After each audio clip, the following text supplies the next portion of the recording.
Hi friends, welcome to Karpagam channel. இன்னைக்கு நம்ம வந்து மணக்க மட்டன் குழம்பு டேஸ்ட்டுக்கு சுண்டல் குழம்பு எப்படி வைக்கலான்னு பார்க்கலாம். வாங்க வீடியோக்குள்ள போகலாம் வாங்க. சுண்டல் குழம்பு வைக்கிறதுக்கு நம்ம ஃபஸ்ட்டு மசாலா ரெடி பண்ணிக்கலாம். 1/2 ஸ்பூன் ஜீரகம், 1/2 ஸ்பூன் மிளகு, 1/2 ஸ்பூன் சோம்பு, 1 ஸ்பூன் கொத்தமல்லி, 2 ஏலக்காய், ஒரு 4 பூ அன்னாச்சி பூ, சும்மா ஒரு பூங்க, ஒரு துண்டு பட்டை, 4 கிராம்பு, கல்பாசி கொஞ்சம், இதை போட்டு வறுத்துக்கலாம். இந்த மசாலா தாங்க நம்ம சுண்டல் குழம்புக்கே டேஸ்ட் கொடுக்கறது. சிம்மில் வச்சு வருங்க, அது பொரியும் நல்லாவே. சீரகம் சோம்பெல்லாம் பொரிஞ்சு வரும், நல்ல வாசம் வரும். கலர் லைட்டாக சேஞ்ச் ஆனோன்னா ஆஃப் பண்ணிடலாம். இது வறுத்தாச்சுங்க. இது ஆறுனதுக்கப்புறம் பொடி பண்ணிக்கலாம். இப்போ இதை பொடி பண்ணிட்டு வந்துடலாங்க. பொடி பண்ணியாச்சுங்க. இப்போ வாங்க குழம்பு தாளிச்சு விடலாம். குக்கர் வச்சு இப்போ 2 ஸ்பூன் ஆயில் விட்டுருக்காங்க. இப்போ இதில் வந்து 1/2 ஸ்பூன் சோம்பு, ஒரு பிரிஞ்சு இலை போட்டுக்கலாம். ஒரு பெரிய வெங்காயம், 3 பச்சை மிளகாய், ஒரு கொத்து கருவேப்பிலை போட்டுக்கலாங்க.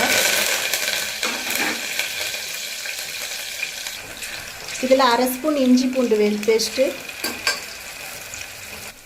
இஞ்சி பூண்டு பேஸ்ட்டு பச்சை வாசனை போகிற அளவுக்கு வதக்காச்சுங்க. இப்போ இதில் 2 தக்காளி பழம், மீடியம் தக்காளி 2 எடுத்து அரைச்சி வச்சுருக்கேன்,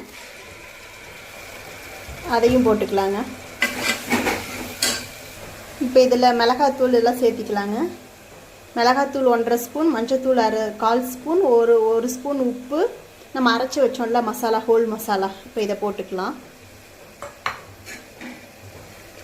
இது இப்போ எண்ணெய் பிரிஞ்சு வர வரைக்கும் வதக்கலாங்க. நல்லா வதங்கி வந்துருச்சுங்க, எண்ணெய் பிரிஞ்சு வந்துருச்சு. இது கறி குழம்பு மாதிரியே இருக்குங்க. நம்ம கறி குழம்பு சாப்பிட்ட ஃபீல் இருக்கும். கொஞ்சம் மல்லி இலை. இப்போ இதில் வந்து ஓவர் நைட் வந்து 100 சுண்டல் எடுத்து ஊற வச்சுருக்குங்க. ஒரு கிழங்கு தோல் சீவி வச்சுருக்கேன். இப்போ இதை போட்டுக்கலாம். நான்வெஜ் எடுக்க முடியாத டைமில் இந்த மாதிரி ஒருக்கா ட்ரை பண்ணி பாருங்கள், செம்ம டேஸ்ட்டாக இருக்கும். நல்லா வதக்காச்சுங்க. இப்போ இதில் தண்ணி ஊற்றிக்கலாங்க. மிக்ஸி ஜார் கழுவி கொஞ்சம் ஊற்றுறேங்க. ஏன்னா குக்கரில் நம்ம விசில் விடுறதுனால தண்ணி கம்மியாக விட்டாலே போதுங்க. உங்களுக்கு எவ்வளோ தண்ணி தேவையோ அவ்வளோ விட்டுக்குங்க. இன்னும் கொஞ்சம் ஊற்றிக்கலாம்.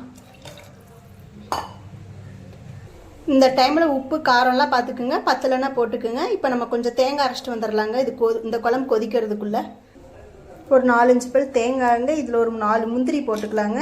முந்திரி போட்டால் கிருமி டேஸ்ட்டாக இருக்கும், கிருமியாக. வாங்க இதை அரைச்சிட்டு வந்துடலாம். குழம்பு நல்லா கொதிக்குதுங்க. இப்போ தேங்காய் அரைச்சி வச்சு ஊற்றலாம். இது நல்லா அரைக்கணும்னு அவசியம் இல்லைங்க. மிக்ஸி ஜாரை கழுவி கொஞ்சமாக தண்ணி ஊற்றிக்கலாங்க. இப்போ ஒரு 3 விசில் விடலாங்க. இந்த குழம்பு இட்லி, சப்பாத்தி, ரைஸ் எல்லாத்துக்குமே சூப்பராக இருக்குங்க. இதே மாதிரி நீங்களும் செஞ்சு பாருங்கள். சரி, குழம்பு ரெடி ஆனதுக்கப்புறம் பார்க்கலாங்க. நம்ம குழம்பு ரெடி ஆகிடுச்சுங்க. பாருங்கள், மட்டன் குழம்பு டேஸ்ட்டில் இருக்குங்க. இதே மாதிரி நீங்களும் செஞ்சு பாருங்கள். இது வந்து சப்பாத்திக்கு, ரைஸுக்கு செம்ம டேஸ்ட்டாக இருக்குங்க. தோசை இட்லிக்கு கூட ஓகே, ஆனால் சப்பாத்தி சாதத்துக்கு தான் செம்ம டேஸ்ட்டாக இருக்கும். இதே மாதிரி ஒரு முறை இதே அளவுகளோடு நீங்களும் செஞ்சு பாருங்கள். செஞ்சு பார்த்துட்டு எப்படி இருக்குன்னு கமெண்ட்ஸில் சொல்லுங்கள். Okay, thank you.